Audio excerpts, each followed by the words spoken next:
Akkam jirtu. Kun bookuu miidiyaadha. Egaa guyyaa har'aa kanas viidiyoo adda biraadhaan walitti deebinee dhufnee jirra. Egaa viidiyoon guyyaa har'aa isiniif qabadhee dhufes yuutuubaroota baay'ee akkasumas warra yuutuubiin jalqabanii jirtanii gara fuula duraatti isin fayyada jedhee kana yaadee viidiyoo baay'ee bareedaa isiniif qabadhee dhufee jira. Innis yeroo gabaabaa gidduutti YouTube chaanaalii keessanii karaa salphaa guddifachuu dandeessanii isiniif qabadhee dhufee jira jechuudha. Viidiyoo kana gara xumuraatti yoo daawwattan yuutuubaroonni miiliyoona tokko ol sooftiweerii kanatti fayyadamanii akkaataa isaan ittiin milkaa'an kan inni isinitti agarsiisu ta'a jechuudha. Egaa chaanaala keenya kanaaf warri haaraa taatan subscribe gochuudhaan maatii nuuf ta'uu dandeessu. Viidiyoo kanallee like gootanii jalqabaa keenya daganneessiniin jecha viidiyoon isiniif qabadhee dhufee jira. Egaa jalqaba Chrome keessa seentu jechuudha. Egaa Chrome keessa erga seentanii booddee azukeetiin milikicha sadii jira. Isatti al takka ishee gootu isa booddee gadi siquun more tools gootu. Then azukeetii extension bakki jedhu jira. Isatti al takka ishee buutu jechuudha. Isa booddee azukeetii bakka sadii kanatti buutanii open Chrome web store bakka jedhu kanatti al takka ishee bu'u qofaatu isinirraa eegama jechuudha. Azukeetii tubebuddy jedhanii barreeffatu jechuudha. Tubebuddy jedhanii barreeffachuudhaan search gootu jechuudha. Akkuma argitanii tubebuddy jalqaba irratti nuuf dhufee jira. Isatti al takka ishee bu'u qofaatu isinirraa eegama jechuudha. Egaa akkuma argitanii azukeetii miiliyoona tokko ol yuutuubaroota miiliyoonii tokko ol tubebuddy kanatti ni fayyadamu jechuudha. Egaa maaliif fayyadamu maaliif tajaajila isa jedhu haala gabaabaatiin isinitti agarsiisaa jechuudha. Egaa azukeetii add to Chrome bakka jedhu kanatti al takka ishee bu'u qofaatu isinirraa eegama.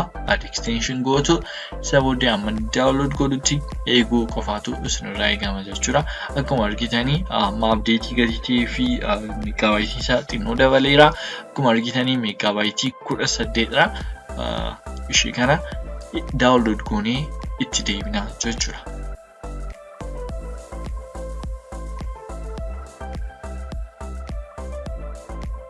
Egaa akkuma argitanii downloadii nuuf ta'ee dhumee jira jechuudha.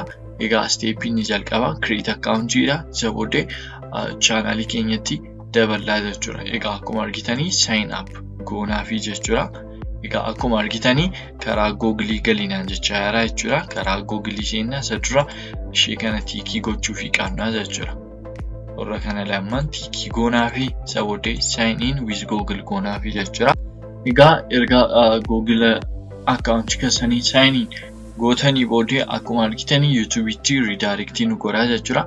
Akkuma argitanii azukeetii sign in godhaa jechaa jira. Ishee kana agree gootanii sign in with YouTube gochuu qofaatu isinirraa eegama jechuudha.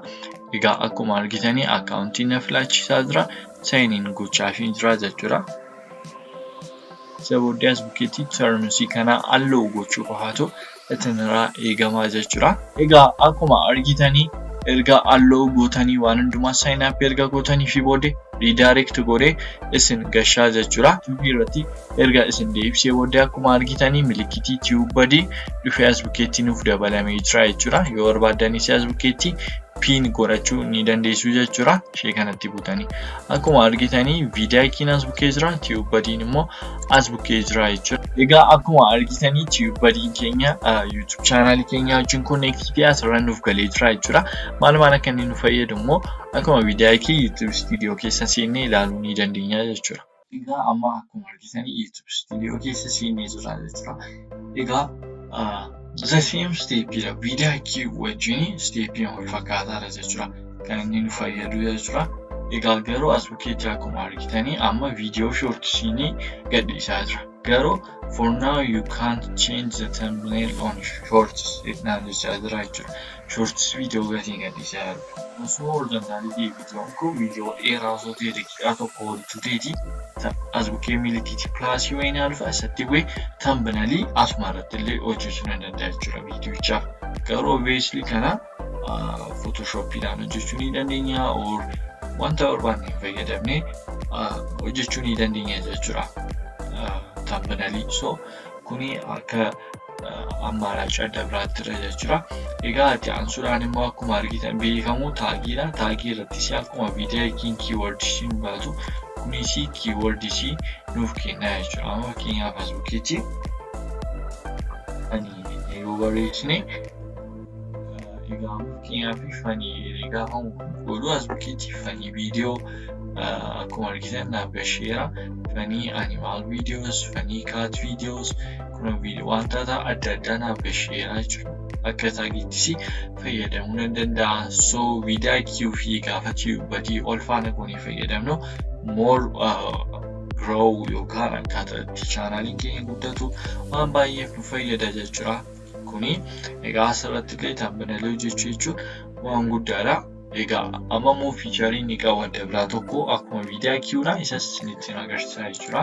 Egaa amma fiichariin ni qabu adda biraa maal jettanii yoo ilaaltanii egaa viidiyoo nama barbaadanii tokko bantu jechuudha. Viidiyoo daawwachuu barbaadan tokko bantu kanuma mataa keessanii bantu jechuudha. Fakkeenyaaf kan ICT Forex Trading viidiyoo tokko banee jira jechuudha.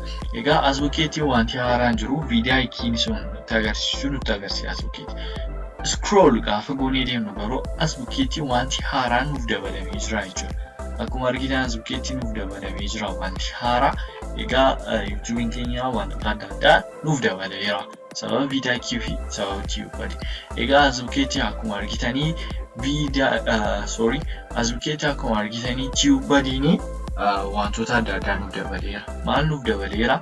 Viidiyoon kuni total view meeqa akka inni qabu, commentii meeqa akka inni qabu, laayikii meeqa akka inni qabu nuuf kaa'ee jira jechuudha. Viidiyoon inni nu ilaalaa jiru kan namaas haa ta'u kan keenyas haa ta'u jechuudha. Egaa wantoota adda addaa nuuf kaa'ee jira. Chaanaalii kun view meeqa qaba, walumaa galatti subscribe meeqa qaba, viidiyoo meeqa gadhiiseera jedhu nutti himaatan banalii fayyadamnee irramuu fayyadamnee kan keenya irrattis kan namaa irrattis jechuudha. Info cardisi, indi cardisi, comment, like wantoota akkasii akka fayyadamnee asirratti nuuf kaa'aa jechuudha. Egaa kana malees taagiillee fayyadamuu ni dandeenya jechuudha. Asirratti taagii isaanii koppii gochuu ni dandeenya jechuudha. Egaa taagii isaaniillee koppii goonee kan mataa keenya irratti fayyadamuu ni dandeenya jechuudha. Akkuma viidiyaa IQ more viidiyaa IQ yeroo daawwattanii kana wajjin akka tokko ta'ee isinii gala jechuudha. Egaa akkuma argitanii as bukkeetti tags jira. More anaaf connection naaf fidaan jiru garuu isiniif ni fida. Isa booda as bukkeetti channel taagii akkasumas viidiyoo taagii descriptionii maal akka inni fayyadame argitanii viidiyoo keessanii fi viidiyoo namtichi kun hojjete yookaan viidiyoo abbaan sun hojjete ni deema taanaan koppii godhatanii viidiyoo mataa keessanii irratti fayyadamtanii ittiin milkaa'uu ni dandeessu jechuudha. Egaa tubebuddy'n akkasitti nu fayyada. More viidiyaa IQ wajjin the same stepidha, the same waan nuuf fakkaataa qaba garuu fiicharii viidiyaa IQ irraa ittiin arganne asirratti ni arganna. Innis waan gosa thumbnailii YouTube studio keessatti hojjechuu wantoota adda addaadha. So egaa viidiyaa IQ fi tubebuddy walitti gochuudhaan YouTube channel keenya irratti connect goonee fayyadamuudhaan yeroo gabaabaa gidduutti YouTube irratti namoota milkaa'an ta'uu ni dandeenya jechuudha. Egaa viidiyoon guyyaa har'aa kana fakkaata ture. Wanti isin hin galle kamiyyuu jira taana koomentii irratti nu gaafachuu ni dandeessu. Egaa viidiyoo dhuftu nagaa wal agarruutti nagaan nuuf tura.